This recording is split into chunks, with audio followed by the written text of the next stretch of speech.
अस्सलामुअलैकुम, आप देख रहे हैं के न्यूज HD। मैं हूं हारिस अली शाह गिलानी। चलते हैं आज की अहम खबरों की तरफ। मुल्की और गैर मुल्की ताज़ा तरीन खबरों से बाखबर रहने के लिए हमारा चैनल सब्सक्राइब कीजिए। IPL 2024 कोलकाता नाइट राइडर्स ने तीसरी मर्तबा टाइटल जीत लिया।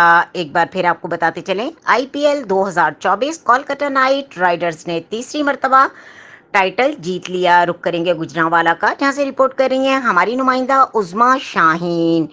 चेन्नई में खेले गए इंडियन प्रीमियर लीग 2024 के फाइनल में सनराइजर हैदराबाद ने टॉस जीतकर पहले बैटिंग का फैसला किया था, जो कि गलत साबित हुआ और पूरी टीम 18.3 ओवर्स में सिर्फ 113 रन ही बना सकी। ये टूर्नामेंट की 17 साल तारीख में पहली इनिंग्स का सबसे कम तरीन स्कोर था।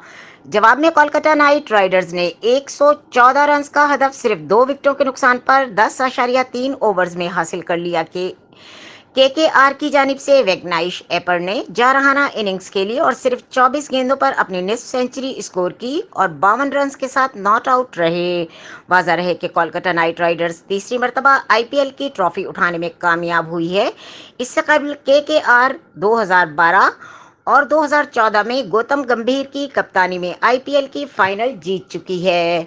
मुल्की और गैर मुल्की खबरों के लिए हमारे साथ रहेगा। तब तक के लिए अपना ख्याल रखिएगा। अल्लाह हाफिज।